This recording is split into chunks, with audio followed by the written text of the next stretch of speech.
When you register for sermon upload, you choose the input settings that are correct for your congregation. You have your recording types here. You have your media types. And you have your optional sermon info. Every church will automatically be able to enter date, title, speaker, session, and playlists. But you may want to enter subtitles, description, Bible verses, tags, other information that is not required for the system. If at any point you want to change any of this information, after you register, you'll be able to go to this input settings screen right here and be able to change any of the information at any time. Once you register for sermon upload, you should come to a screen that looks like this. To enter information into the database, there's two different ways you could do it. One, you click the New button and you enter your sermons manually. Pretty straightforward, just enter the information and then click the Save button. Another way, if all your videos are on YouTube in a playlist, you can import the playlist all at once.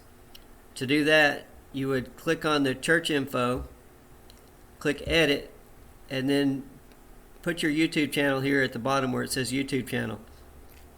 By default, the sermon upload channel is there, so if you want something to play with, just leave that there, and then to enter the playlist into the database, you would click Playlist, Import YouTube Playlist. And here it goes out to YouTube and finds what videos are available. So here you would just click the Import button, and those videos are automatically imported. This blue screen is your admin page. This is where you go for everything that has to do with putting information into the database. The blue public button is where you go for extracting information out of the database. The filter options here on your left will help you get to your sermons, and the part on the right is actually your sermons.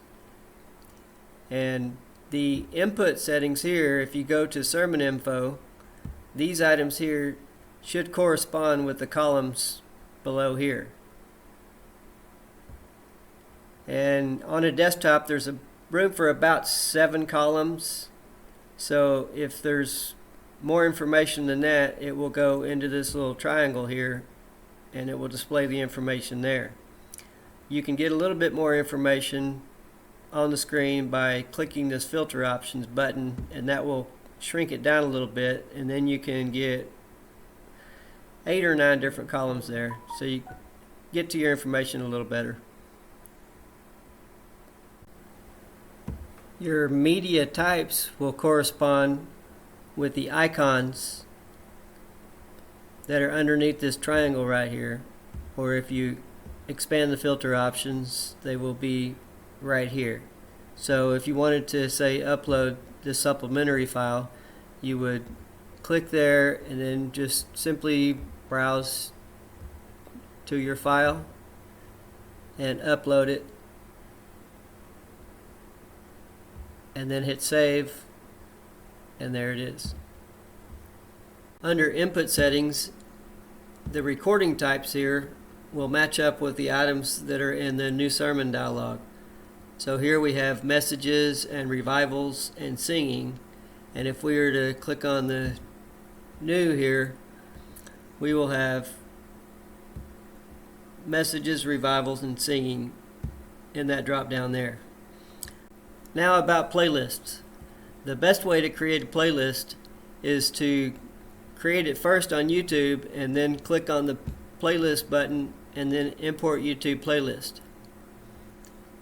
If that's not an option for you and you want to add it manually, then you can click the edit button here on a sermon and then click on the add to playlist and then click new playlist, and you can add it that way. You could also click the new button for a new sermon and add it the same way. There's not an option to add a playlist from the playlist button, so remember, you need to have a sermon before you can add a playlist. Now from the playlist menu, there's a few different things you can do. You can change the title of the playlist just by going in and typing some letters. You can edit the description just by going right in and typing. It doesn't even need a save. Just start typing, and when you close it, it will be saved. You can sort the playlist. Let's say you want Romans to be on top. You would just click the move up, and then when you close it, you may have to refresh, and then Romans would be on top there. Other things you can do, you can click the delete button to delete a playlist, or if you want to add an image for a playlist, you just click the edit button and you would browse to the playlist and you would click on that image and then it shows up. Speakers operate in very much the same way as playlists. If you click new, you can add a new speaker by clicking add new speaker, and you can edit by clicking add new speaker in the same manner. Likewise, you can click on the speakers menu at the top, and if there's more than one speaker or preacher, then you can use the arrows that will be next to each speaker. And likewise, you can browse to the particular speaker and it will then show in the list. If you enter a sermon manually, you'll notice that the items are already populated. It has the current date, it has the last speaker, the AM service and messages will already be filled out, so really the only thing you have to fill out is title.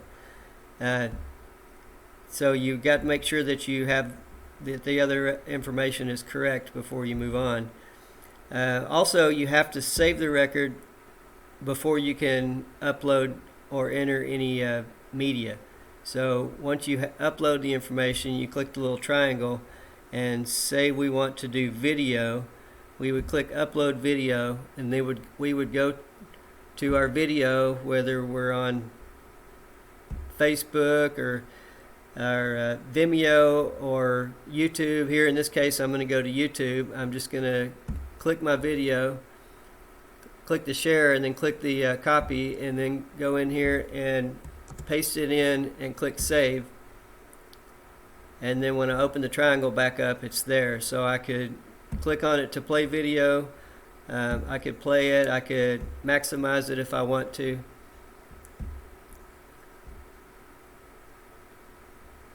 Just keep in mind that these icons are the media, so this would be for audio. You could click here to upload audio, so you could paste in a URL for the audio just like we did for the video, or you could click here and upload your audio that way.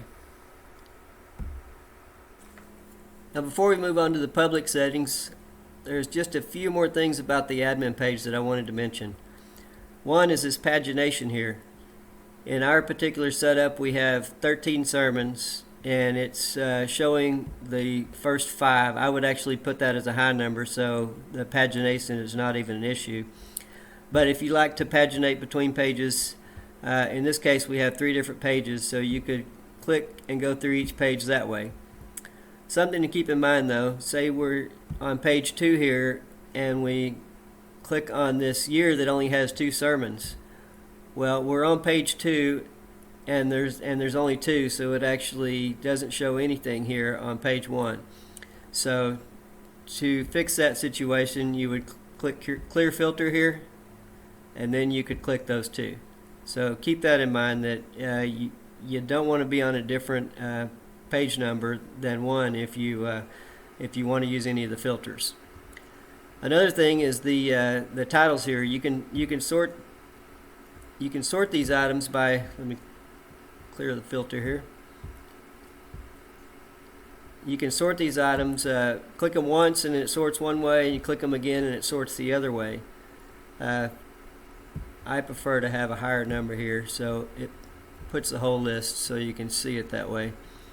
But I would recommend always being on date descending if you want to see your most recent sermon at the top. Other thing here is we have a search button here. You can type a word in it and it will narrow down the search results. And a few other things you can do. As I mentioned earlier, you can get a few more columns here by clicking the filter options. Another thing, you can click this little X here and get a little bit more room that way. Now I wanted to show you how it is responsive to different screen resolutions. Right here we're on a desktop and it shows filter options, and then it shows the sermons here to the right. In this case we have 7 columns showing and 1 column hidden. If I was to shrink it down, notice the columns start collapsing and you start seeing more items underneath. So here we have 3 inside the triangle. If I was to go a little bit smaller, it looks like it has 4 there now, and if I was to go even smaller, it would cause the filter options to go on top. So here we would have most of the items underneath. This is the way it would look if you were on most cell phones, turned into portrait mode anyway. And the filter options would stack, so you would see them in this format right here, and then when you clicked on something it would just automatically collapse it and then show those items there. And I believe that's all I wanted to mention, and we're ready to go to the public settings. When you click on the public button, you should be taken to a screen that looks something like this. Hopefully your screen will look better than this because I just used 2D images. And I'm certain if you use actual people in here and had some type of creativity for thumbnails, it should look better than this. But what you have here is filter items on the left. We have a header on top. We have sermons down here in the middle, and on the top here we have what we're calling media in the toolbar button. Here we have 4 toolbar items. The first one is output items, the second one is filter items, the third one is theme, and the fourth one is layout and code. That's the one I'm going to talk about now because this is the one that actually explains how you can use Sermon Upload. If you'll notice here, we have 3 different types of output. You have media, playlist, and speakers. Most likely you'll be using media and probably won't use playlist and speakers. However, you could click on this and let's say you remove the header and remove the show media and remove the show filter options.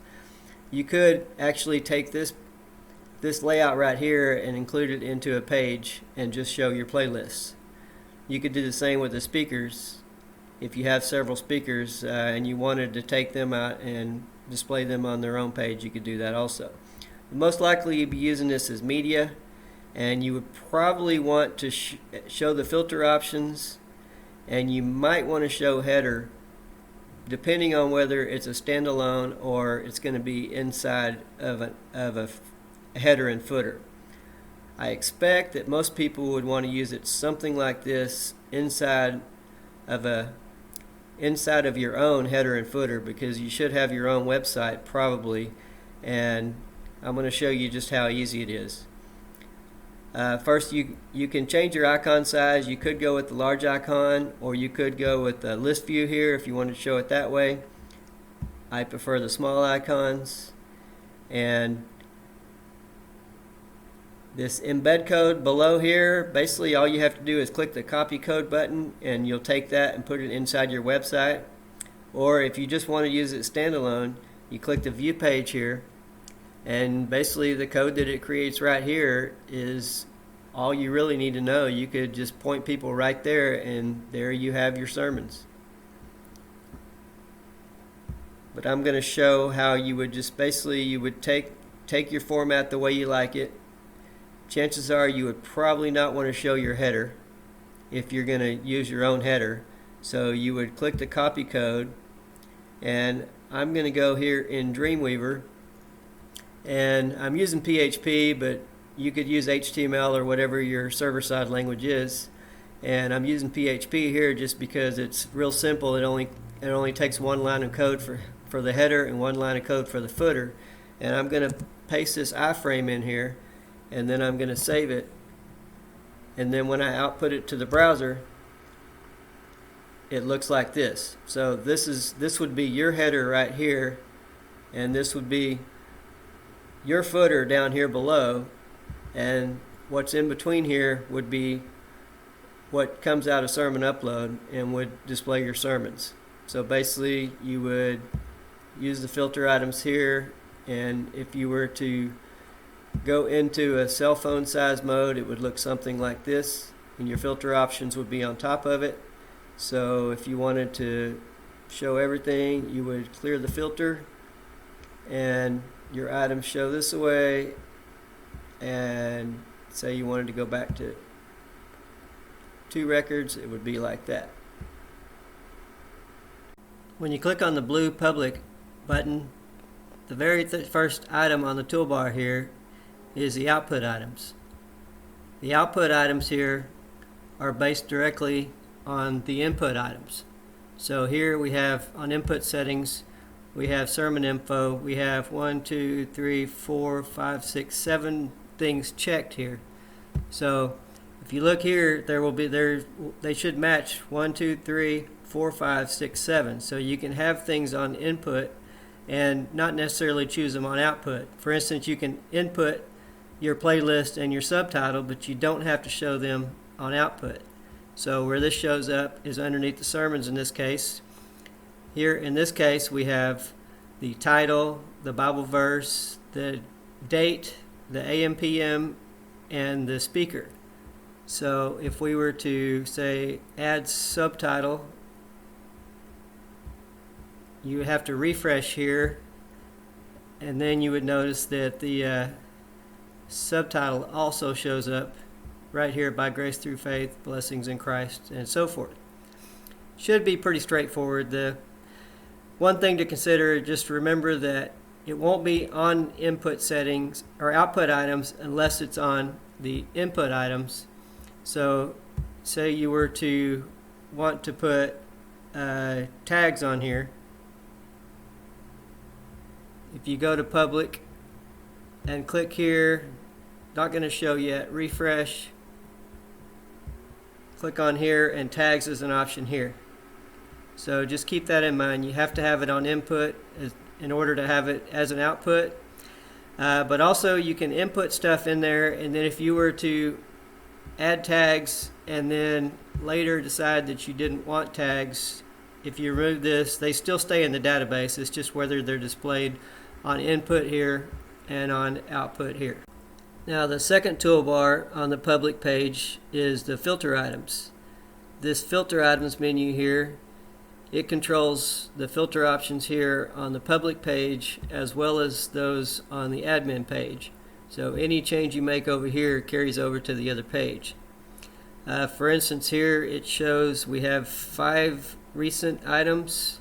It's 1, 2, 3, 4, 5, and then it shows more for the rest. If we were to raise that number to say 8, then it would automatically show 8, and then it would have more there. If you uncheck it, it will just go away. So you don't have to show recent items. So you get to choose what items are in your filter list here. Let's say Bible books. It shows 10 there. Let's click that, and if there's 10, it will show in the list. If there's less than that, let's say we choose 4, it will show 4, plus it will have the more. Let's say you wanted to choose media types. We would just click the media types button there, and then it would filter out the different audio, video supplements depending on what you choose and what you have in the database. Here, let's say I want to just see the audio. So here it would show every sermon that had audio with it. And notice it has audio underneath it, and if it has video, it will show a video play right here. So this will use the default player that comes with the particular browser that you're with. So this is just the native audio and the native video player loading YouTube in this particular instance. Now the third toolbar item on the public page is the theme. Themes on Sermon Upload are very simple yet very customizable. It's just a matter of just selecting a drop down and it will change the entire theme. So let's say I want to start with this plain theme. I could just go with that theme just like it is, or I could customize it by clicking the drop down and going all the way to the top and clicking the custom option. Once you click the custom option, you have options to change the header background color, the header font color, the body background color, the body font color, filter background, and the font for the whole theme.